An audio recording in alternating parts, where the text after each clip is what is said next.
ఏంటి ఈ సంస్కృతి అసలు ఒక పిల్లాడు పుట్టిన తర్వాత వీడు మాగే పుట్టాడా లేదా అని చెప్పి డౌట్ వచ్చేంత దరిద్రమైన ఒక రకమైన అనుమానం వచ్చేంత పరిస్థితికి ఈ టెస్ట్ ట్యూబ్ సెంటర్లు తీసుకొస్తూ ఉన్నాయి. ఎందుకు ఈ సంస్కృతి పెరుగుతోంది? దీని మీద మీ విశ్లేషణ ఏంటి? ఒక నిప్పు లేకుండా పొగ రాదు అనే ఒక సామెత మనకు ఉంటుందండి, ఒక నానుడి ఉంటుందన్నమాట. అంటే వితౌట్ ఫైర్ నో స్మోక్, అంటే ఒక పొగ వచ్చిందంటే దానికి నిప్పు ఉంటుంది.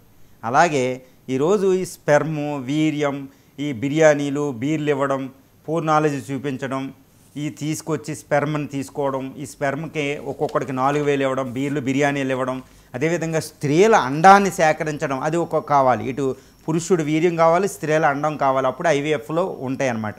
ఈ అండాన్ని సేకరణకి 25,000 ఇవ్వడం, తర్వాత ఇందులో ఇంకా విస్తుగొలిపే సంఘటనలు ఇవన్నీ ఎందుకు వస్తున్నాయండి అంటే పిల్లలు లేని జంటలు, ఇది ఫైర్, అక్కడ నిప్పు అనమాట, దానికి ఒక స్మోక్ వస్తుంది ఇవన్నమాట. వీళ్ళు ఉంటారు పిల్లలు లేని జంటలు, పిల్లల్ని కనుక్కోవడానికి ఎంతైనా స్పెండ్ చేయడానికి, ఏ విధంగానైనా వెళ్ళడానికి వాళ్ళు తప్పుదారులు కూడా తొక్కుతున్నారు. ఒక్కోసారి పిల్లల్ని ఎత్తుకొచ్చిన వాళ్ళ దగ్గర కొనడం కూడా జరుగుతూ ఉంటుంది అనమాట. ఎందుకంటే సరోగసీ యాక్ట్, అడాప్షన్ యాక్ట్ చాలా కఠినంగా ఉంటాయి. ఎందుకంటే పిల్లల రక్షణ గవర్నమెంట్ కూడా చూడాలి కదా.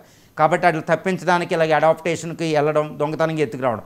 అంటే ఏంటి అంటే ప్రధానమైన సమస్య ఇక్కడ పిల్లలు లేని జంటలు. ఈరోజు భారతదేశం